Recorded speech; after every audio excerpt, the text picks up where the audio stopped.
This is the main Russian battle tank, T-90, and it is now Ukrainian. In 30 months of war, Ukrainians have captured hundreds of Russian machines. But, as always, it's not that simple. What secrets does Russian gear hide, and how well does it work against its former owners? Let's start with this beast. These are the kinds of gifts they leave us. From the outside, it may seem that this is a tank-mounted rocket launcher. And you would be right. However, the firepower of this system is much greater than you can imagine. It is a T-91 Sansepyak, which the Russians call the most powerful non-nuclear weapon. If you scratch the surface of any Russian unmatched design, you'll find Soviet-era gear underneath. In general, the idea of creating such a thermobaric device appeared in the USSR back in the 70s. According to OSINT analysts, only 3 such units exist in the Ukrainian armed forces. Sansepyak uses thermobaric rockets, which create a powerful explosive effect with high temperatures. The explosion occurs by spraying fuel in the air, creating a fire cloud, and igniting an explosion that burns oxygen in the target area. In 2022, this development was obtained by the soldiers of the legendary commander Da Vinci. This young guy joined the front at 18 and became a true symbol of Ukraine's fight for freedom. Sadly, in March 2023, he lost his life and never saw his favorite hard-won trophy in use. The range of this terrible weapon is limited to about 3.5 miles, forcing it to get closer to the front lines, unlike longer-range MLRS systems. That's exactly why it becomes easy prey for Ukrainian FPV drones. And for a captured TOS-1A, that's just the beginning of its problems. Since Ukraine doesn't produce its own thermobaric rounds, the only ammo source for a captured Sansepyak is, once again, more captured supplies. A real jackpot if they can get them. Loading any other type of rocket into the system? Not an option.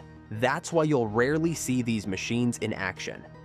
Among all the variety of trophy munition, this one comes across somewhat more often than the TOS-1A ammunition load. This is the 2K25 Krasnopol, a precision artillery shell, and one of the most effective Russian-made tools for pinpoint artillery strikes. The Obolin Artillery Command Vehicle Complex has proven its ability to fire captured Krasnopol precision rounds, giving our forces a serious boost. The best part?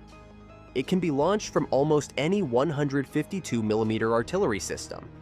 It uses a semi-active laser guidance system, meaning an operator needs to laser designate the target. As the shell approaches, it adjusts its trajectory to hit the illuminated spot precisely. Thanks to the Russians for the Lend-Lease.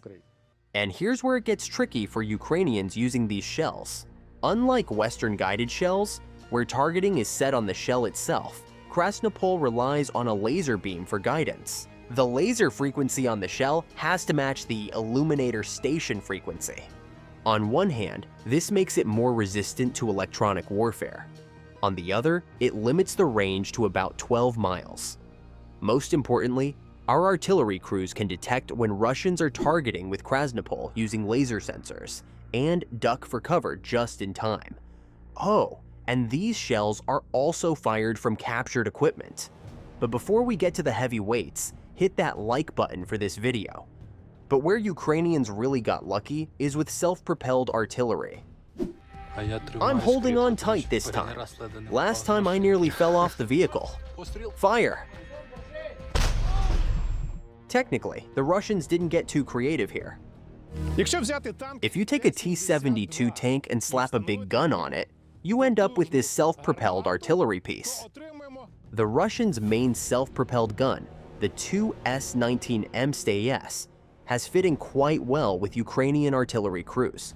Over 30 of these guns are now firing back at their former owners along the entire front line. Most of these units were picked up during the Kharkiv counteroffensive. They were literally found abandoned in the bushes after Russian crews made a hasty exit. But the further Ukrainian forces advanced, the worse the captured equipment got. Any breakdown that stopped the occupiers from moving forward led them to abandon their gear, often in unusable condition. Dozens of these vehicles ended up as parts donors or straight up scrap. Another downside? These machines are absolute gas guzzlers. The fuel appetite is huge. Specs claim 63 to 119 gallons for 60 miles. But in reality, it's even more. And here's that hottie we mentioned at the start, the T-90. It's the best tank in Russia's arsenal that actually sees combat, not just parades.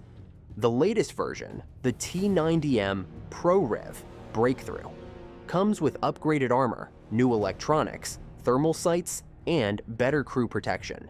It's more effective in combat thanks to improved armor materials and a boosted engine, letting it hit up to 40 mm even over rough terrain. But all those upgrades didn't save it from the eyes of Ukrainian paratroopers. We dealt with the enemy and then spotted a chunk of metal between the trees. I thought, what could that be? Turns out it was a tank, engine off. Then I see someone climbing on it, a mechanic trying to start it up. He fiddled around, nothing happened. Then he climbed out of the hatch and headed back toward his buddies. It's been a great addition to the Ukrainian paratroopers vehicle collection as they advance into Russian territory.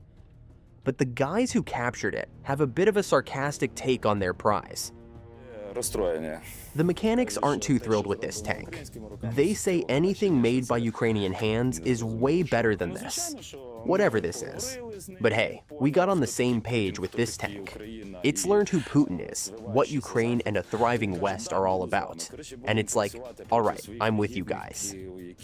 Now it'll be working against the scoundrels who made it for bad purposes. Despite its power and modern upgrades, the T-90M hasn't become the crown jewel of captured tanks. That honor goes to this marvel. This is a Russian T-62M made back in the 60s. No armor, no ammo, but it was apparently being used to transport personnel. Dubbed the tank shed by Ukrainian troops, it's a prime example of how Russians are trying to make up for armor losses with whatever they can find, and maybe stay a little protected from Ukrainian FPVs. It's almost protected from FPV drones, but guess what? FPVs stopped it anyway, first with drops, then finished it off with an FPV drone. Despite its intimidating post-apocalyptic look, it took minimal effort to immobilize this shed on wheels and capture its crew. This is their makeshift room. You've got sleeping bags, food supplies, water, and here's the unarmored turret. No dynamic armor, just the basic T-62M turret with the loader's hatch closed, where the commander was sitting. The only new thing on this whole 60s tank was a radio.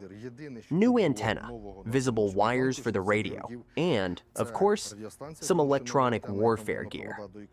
But the real joy must be driving this thing.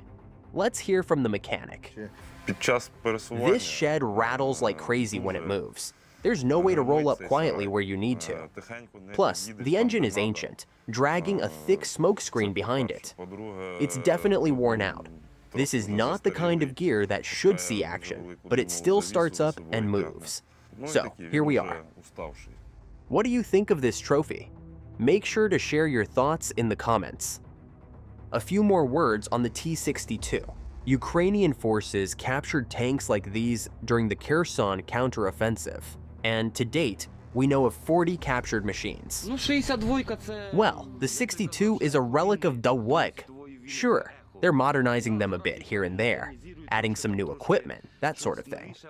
Its outdated 1 or 15mm gun could definitely use more rounds, but it still gets the job done. On the upside, there's a bonus. Back in Soviet times, these T-62s were repaired in Ukraine, so at least we're familiar with this gear and face fewer issues with it. Now, this trophy is special. Most captured gear is won in battle, but the ultimate flex is getting a trophy that flies itself over from enemy territory.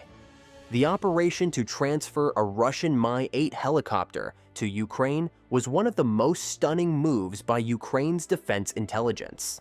Known as Sinitsia, this mission involved convincing a Russian helicopter pilot to cross the border. It even included safety guarantees for his family, who were secretly evacuated from Russia in advance. I contacted a Ukrainian intelligence officer, explained my situation, and was offered a deal. They guaranteed my safety, new documents, and financial compensation. The takeoff was official, straight from a military base in Kursk. The pilot followed a pre-planned route, flying low to avoid radar, and crossed the Russian-Ukrainian border. When he landed near Poltava, his crew members realized they were in Ukraine and tried to escape, but were taken out during their attempt. I decided I just wouldn't be a part of this, no matter what. Sure, I had a good job, a plane in Russia, 2 apartments, a near pension. But none of that matters to me now. My main goal was not to take part in these crimes. This operation delivered more than just a valuable trophy. It dealt a serious blow to Russian morale. Pilots are like the elite of every military. It takes years and millions to train them to handle complex aircraft like helicopters or fighter jets. Every country invests heavily in its flight crews. Though for the Russian pilot, fleeing the country seemed better than being under GUR's watch. Unfortunately, Russian intelligence managed to exact revenge on him later. In the end, trophies aren't exactly gifts. Often, they're abandoned, broken equipment, or purposefully sabotaged by the enemy. What I've seen was awful. They didn't take care of their gear, and it let them down. To turn this captured equipment against its former owners takes serious effort, sometimes so much that it's easier to give up on the idea altogether. But now and then, you get a real gem that, in the right hands, turns the X into just a memory. Who wouldn't want that? Just kidding. That's it for today. Don't forget to like, subscribe, and answer the pinned comment below.